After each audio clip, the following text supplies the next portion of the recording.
I'd now like to introduce our sponsor for our keynote speaker, Group Mobile. And looking for our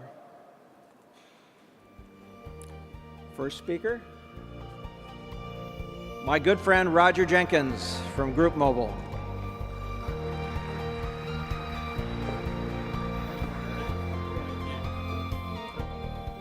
Good morning, Atlanta, GA, and welcome to SAC 18. I've got to tell you, this is my 4th year here. I've had the pleasure of meeting a lot of you. Those who I have not met, please do me the honor. Let me meet you before the day is over. Had a conversation yesterday with one of the plant managers of one of the larger plants with one of the larger companies in our industry. We were talking about data. He said, we have billions, if not trillions, of bytes of data. And he said, I met with my engineering team just a few days ago and said, what are we doing with it? How are we using it? So we've collected it.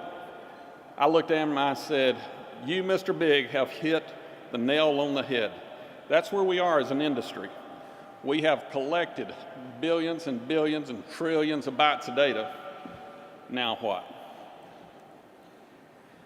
How do we make the data work for us? Just recently, General Electric released a study, and over the next 15 years, they're expecting about $60 billion to be spent, or excuse me, $60 trillion to be spent in the IoT world. For those of you who may not know, IoT stands for the Internet of Things. The Internet of Things are basically sensors on your line. They're PLCs on your line. They're where the data comes from. It could be a forklift monitor. All this data is being fed into a system, and what do we do with it? Well, according to GE, there's going to be about $60 trillion spent, a lot of opportunity there. Forrester's Consulting says that 62% of those who were surveyed say that automation and controls is going to be a major factor in their future. Yet, 79% of those who have been surveyed say they have no IoT plan. These are amazing numbers in a world where automation pushes all of us. What about your company's strategy? One of the things you need to be looking at is actionable intelligence. How do we take these bits of data and turn them into information where we can make decisions, or better yet, a decision, if it's a standard decision, can be made for us and direct us to the right place. How can we optimize our processes? How can we operationally make effective change where we become more efficient? And how can we meet the regulatory compliances that we're all faced with? Let me challenge you with one question. If I could tell you where your next failure is going to be on your manufacturing floor line, would that be information and intelligence you would like? You bet it is. It's the difference in reactive intelligence and proactive intelligence. If we can tell you, then you get to plan your downtime, not the event plan the downtime for you. If you would, please visit my partners and myself at the Group Mobile booth. We're going to talk to you a little bit about how you can collect the data, how you move the data, how you secure the data. Anybody think data security is important? Ask Mark Zuckerberg. He's fighting that now with Facebook. Data security is most important. And then most of all, when we've got these bits of data, like Mr. Big asked me, how do we analyze the data and use the analytics to help us? Well, it's real simple. We want to make the data work for you like Industry 4.0 on steroids. And if you would be so kind, tomorrow afternoon, there's going to be an innovation test track. My good friend Bob Hooper will be one of the presenters on that. There'll be 4 excellent presenters that you'll get to see. And be sure and attend that, and we're going to tell you a little bit more about it. Or you can join. I was counting this morning in the booth at Group Mobile. We have somewhere approaching 150 years experience of solving problems inside companies and plants like yours. I invite you to come see us. Now, for the reason they brought me up here, I want to tell you, if you look in your booklet that was given to you, our guest speaker that is announced in there was not able to be with us. So I'm going to give his apologies for not being able to attend, but we have a man that I've never met him until just a few minutes ago, but I want to tell you, I read his bio, and I was sitting there saying, dang, we got Superman here. I told him this morning, I said, if they don't get me something in my hands where I can talk a little bit about you, you're going to be the guy that held Neil Armstrong's hand when he walked on the moon. He said, that's okay. You introduced me as Neil Armstrong's partner. So with that, I'm going to tell you that Mr. Ken Koch, he's a heavyweight in the accounting world. He works with KPMG. He works as a consultant. He's heavy in the automotive industry. Some of the things I think are most noteworthy of Ken are that in the automotive world, he has worked in forensics technology. He has 20 years plus experience in information systems, but most of all, he has been a friend to the automotive industry most of these years. Ken is KPMG's Southeast lead partner in the automotive world, and he is also a partner to several major OEMs. So with that, I want you to help me welcome our keynote speaker, and let's thank him. He is stepping in as a pinch hitter at the last minute, Mr. Ken Koch.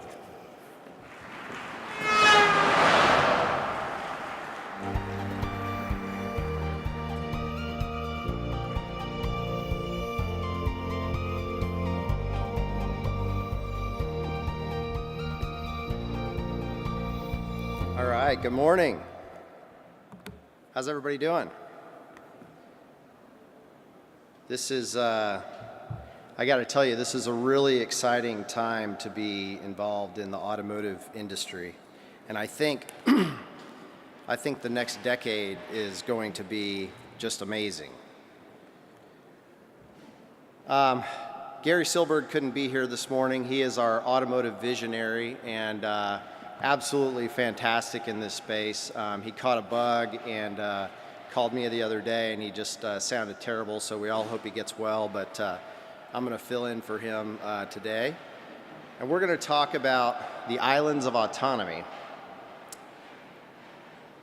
So first, I want to kind of get into our journey a little bit over the past several years. KPMG has spent a ton of investment in doing research and looking at the future of automotive. We started back in 2012 with predicting that self-driving cars and autonomous vehicles would be something that ramps up significantly in very short order. In 2013, we got into a little bit more of the self-driving cars and have released white papers almost every year on this topic, using a lot of deep research and analytics. We put out a paper in 2014 called "Me, My Car, My Life," which kind of describes where things are going with the relationship between the consumers and their vehicles, and their mobility. In 2015, we did a research paper called "The Clock Speed Dilemma," which really looks at the clock speeds of the traditional manufacturing cycles with the really rapid clock speed of technology, and how those things change so quickly, and how do you keep up, and how do you work with those two concepts together. And in 2016, we put out "I See, I Think, I Drive, I Learn," with a lot of the AI and learning that's coming out. And we've got our latest white paper out that I'm going to talk about in just a little bit, called "The Islands of Autonomy." But first, I just want to talk about the numbers and the sheer investment that's been going on. It's absolutely amazing. And I put up some examples of investments that have happened. And keep in mind, all of these that I have up here on the next few slides are all investments that were made this year. And it's billions and billions and billions of dollars. So you see a couple up here. Everything's around self-driving cars, electrification, mobility as a service, mobility on demand. We've got a lot of exciting things going on right here in Atlanta. And there has been just incredible progress made in a very short period of time. So you see some of these examples up here, particularly around the test pilot here going on in Atlanta that Waymo announced. New concept cars, fully self-driving cars with no steering wheels. Again, this is all just in 2018. Earlier in the year, Waymo did announce the test pilot and having Atlanta as the next city for its self-driving minivans. That's going to be really exciting, and I will absolutely sign up for that pilot. There are some risks still, and everybody's probably heard about the self-driving car that unfortunately hit and killed a pedestrian out in the Phoenix area earlier in the year. So there's a lot of work to do still to ensure that that we're doing this safely. And one of the ways, a lot of the ways that companies are doing this now is looking at how do we get better at this. And I'd like to show a little video, if we can, just of an example of NVIDIA's testing and simulation of their simulated environment that allows them to really test and validate the autonomous vehicle algorithms from both a software and a hardware, having those both in the loop. So if we could roll the first video.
Thanks. So they cut my mic during the thing, so I couldn't really narrate. But what you saw is on one side, you saw the sort of real life environment. On the other side was the simulated environment that they created.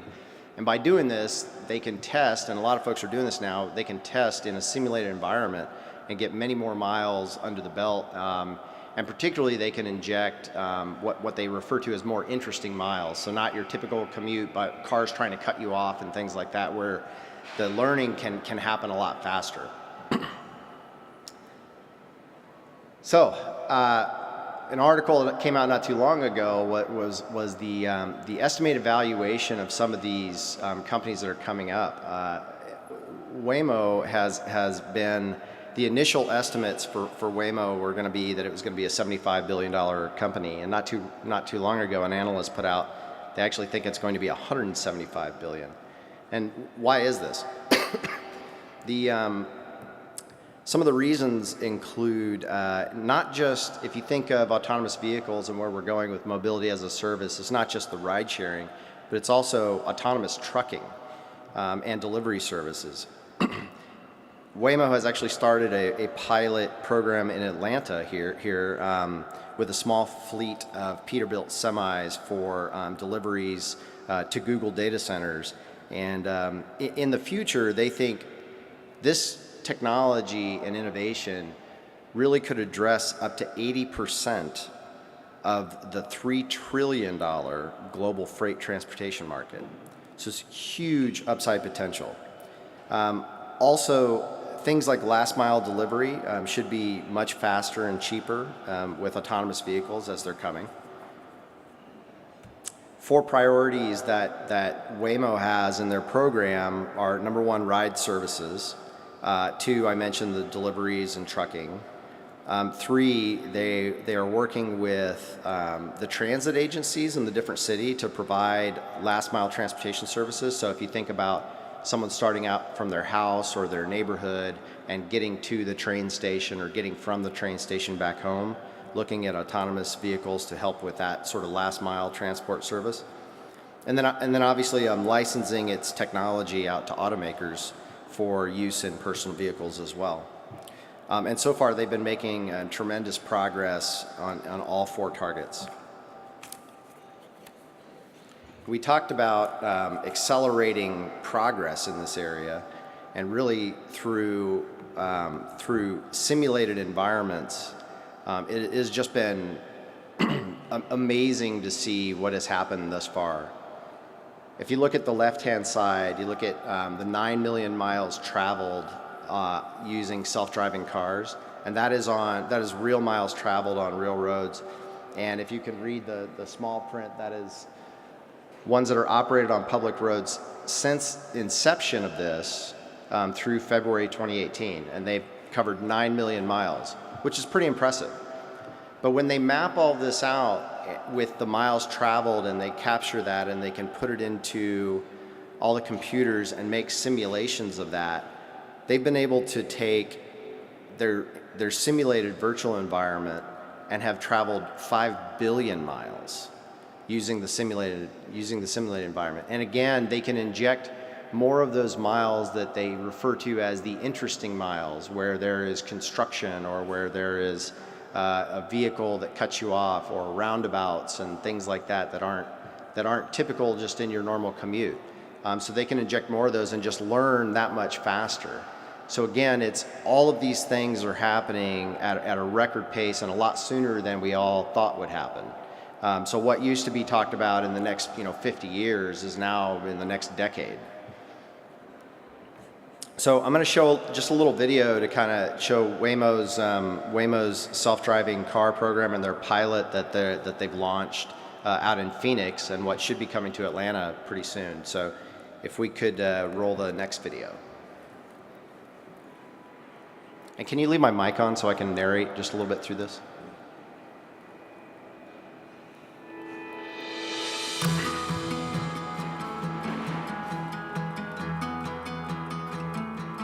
I just want you to notice the looks on the people's faces when they get in the car initially, and then again notice towards the end of the rides what their reactions are.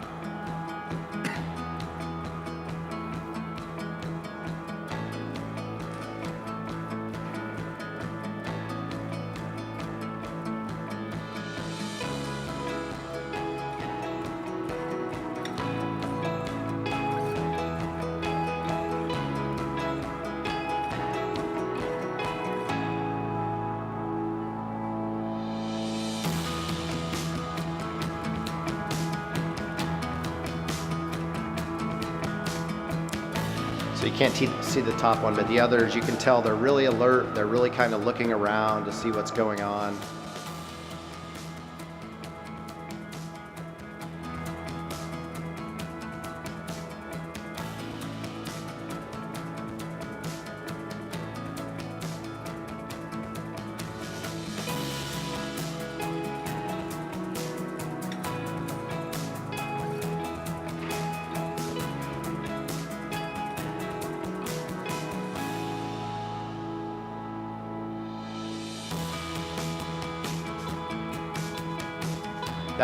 That was the vehicle, if you didn't notice, slowing down to go over a speed hump. So it automatically recognized the speed hump and slowed down to about 9 miles an hour and went over the speed hump.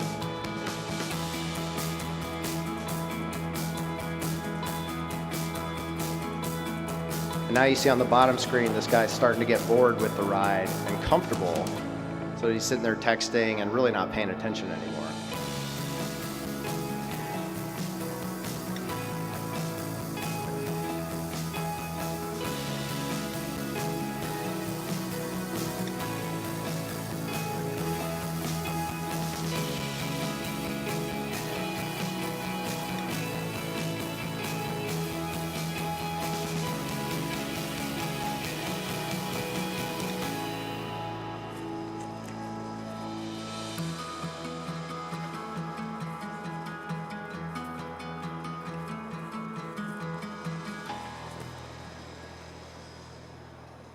How about that? Who's going to sign up when they have it here in Atlanta?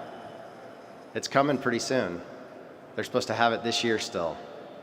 I will definitely be one that signs up. But I think the point is that initially you might be worried about it, but as it goes on and the riders went on, they got a bigger comfort level, and the technology is just really advanced and amazing.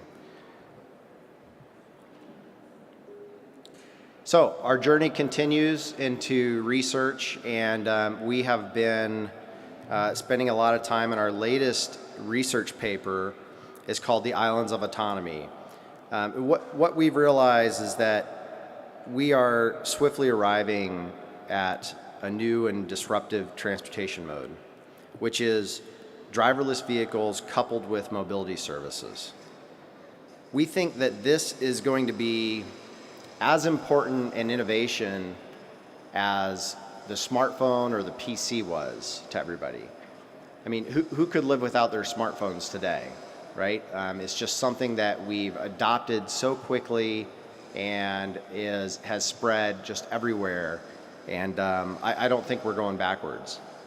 We think that's the same thing that's going to happen with autonomous vehicles and mobility services. But we don't think it's going to roll out the same way as it did for the smartphones. It'll be adopted more in a location by location and place by place in what we call the islands of autonomy, which are really, they're not necessarily cities, but they could be multiple cities in a geographic community, metro community, and each will have different needs. Our research used anonymized cell phone ping data during commute times and non-commute times to look at what the commute patterns looked like, and we used a lot of deep analytics. And I want to go over just some of the results and kind of the executive summary of the paper. But if you haven't gotten this yet, you should definitely download and take a look. And if you just Google KPMG Islands of Autonomy, it'll come up. So some of our results I'll go through, and I want to talk about Atlanta briefly with what it looks like, since that was one of the example cities we used. We did Chicago, Atlanta, and kind of the Southern California region, what we're calling a mega region. But really, this is going to be a new transportation market. It's going to change. There's going to be 100+ island markets, metropolitan areas, with their own distinct consumer demands. And the change is really going to be profound. We believe the economic models must change. You have to rethink your product, your service, your investment decisions. The market is no longer simply about GDP per capita and a family of 4, including 2 kids and a dog. Instead, it's really going to be about trip origin, destination, duration, miles, occupancy, mission, and velocity on each one of these islands of autonomy. The analytics of the new customer demand is tremendous. No 2 island markets are going to be exactly the same. To understand and be able to compete in them, you're going to need in-depth research and analysis that we've really never done before. And the focus is really on the trip mission. There's going to be no one-size-fits-all vehicle for the island markets. Each island will absolutely need a unique mix of vehicles to meet consumer needs. So it might be a small pod for short city trips, but for longer commutes, you may want more of a mobile office. Also, delivery vehicles are absolutely going to have an increased demand in transporting goods and more. We also predict that this will drive some changes in secondary industries that we'll talk about in a little bit, but it will drive what we believe is going to be a massive decline in sedan sales. The islands are going to transform the car market, most heavily impacting the sedan class. Self-driving vehicles and mobility services will reduce the consumer desire to own the cars, particularly sedans. Being able to push a button for the mobility services is going to compete with the utility of the sedans. So when folks go out and buy cars in the future, they're going to, if they want them to personally drive, it's going to be more of the sports car, the convertible, or the SUV, and not necessarily sedans.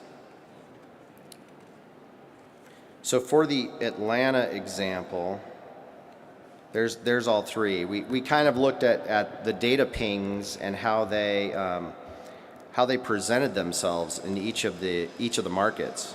But I want to talk a little bit about the Atlanta example because it kind of hit home for me. Atlanta really shows the greatest proportion of trip miles traveled from suburb to suburb. And this is not necessarily during the commute time, but for example, Alpharetta to Marietta. And I live a lot of this. I mean, when you go out to a restaurant and you want to try something new, or you have a meeting somewhere, there's a lot of suburb to suburb.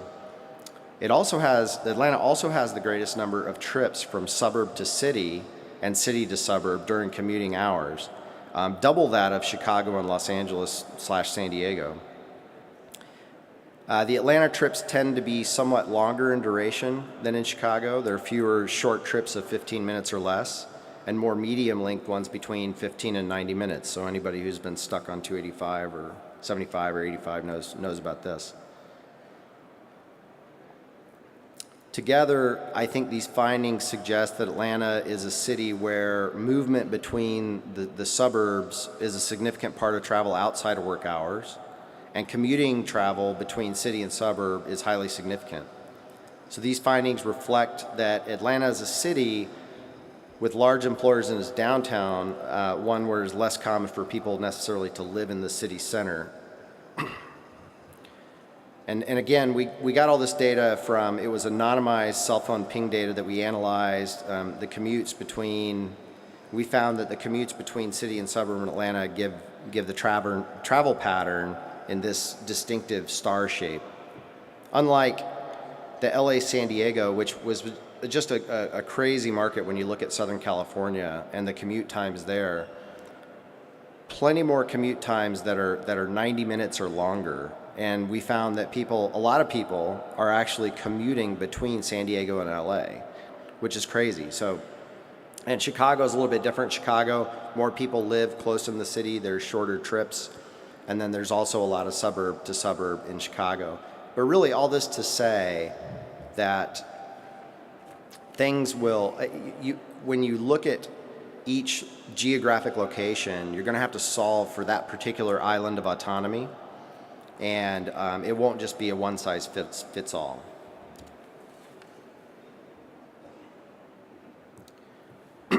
Another thing is really understanding personal mobility. It's going to be critical to planning. If you look at the U.S. personal miles traveled, and our projections is that they're going to soar. Over the next many years, you're going to start looking at these mobility as a service and autonomous vehicles in ways where the folks who were restricted before from driving are now going to have the mobility at their fingertips. So no longer a need to necessarily take the keys away from your parent who is aging, who can't really drive anymore, or on the other side of that, maybe your children. You can be everywhere at the same time with your kids, and depending on, obviously there's going to be a lot of trust in there, but if you think about it now, even with an Uber, you can have it picked up. You can track exactly where the vehicle is going, exactly when it gets there. So we believe that this is going to increase the personal miles traveled very significantly. Also, you have to kind of look at ownership models, and you've got the and what's going to happen in the industry with just the different ownership types that are out there. There's non-AV personal vehicles now. They're not autonomous, just our typical cars. There's going to be the AV vehicles that are personally owned in this emerging market, and a lot of that technology is coming out now. And we think that the sales of this type of car will bring an uptick to the personally owned vehicles, whereas the sales of the other cars will plummet, really. And then you're going to have the mobility as a service autonomous vehicles. These are going to be done through the ride-hailing services. Shorter commutes, likely in more dense urban populations. And when you look at what we're projecting, what happens with the vehicle miles traveled and the personal miles traveled, they're going to really go through the roof. And that is going to create an entirely new revenue stream and tremendous revenue potential. And these numbers are in billions on the right-hand side. So you see the drop off of the non-AV personal vehicles, and this is all projected through 2030, 2040, and the uptick of all the autonomous vehicle capabilities there, and then the mobility as a service as well.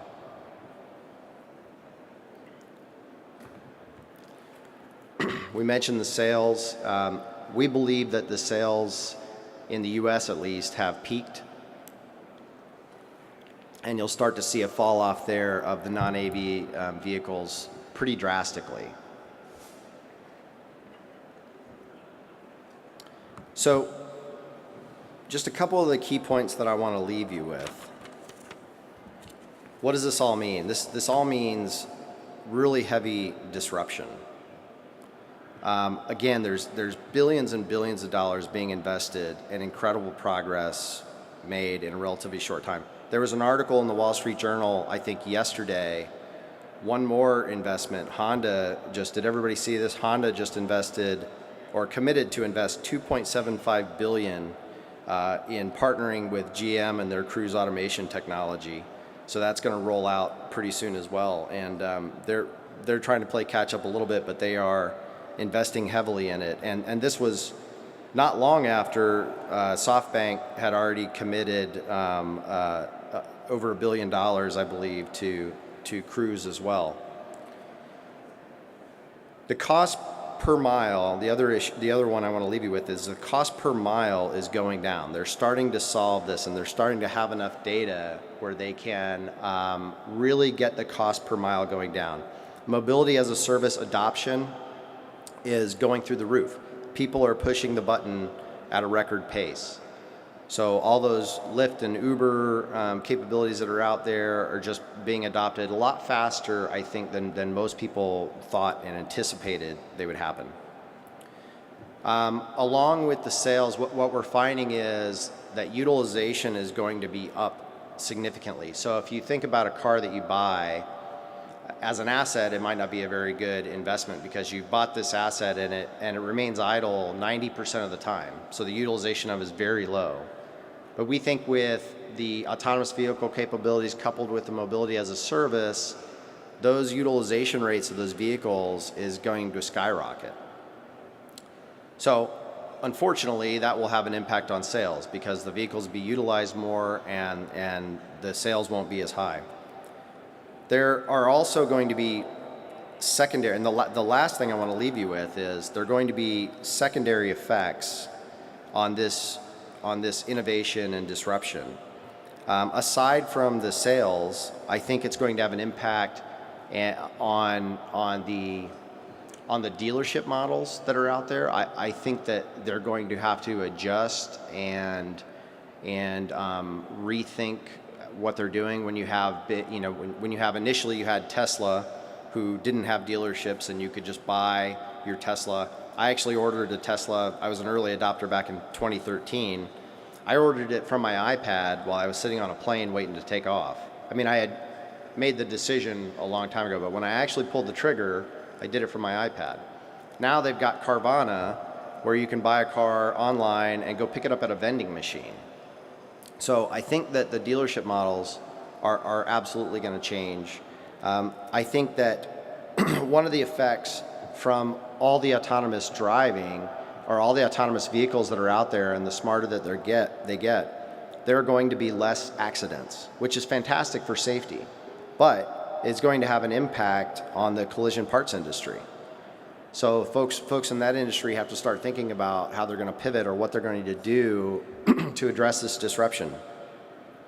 Also, if you think about the utilization of vehicles going up, that's going to have an impact on the parking industry.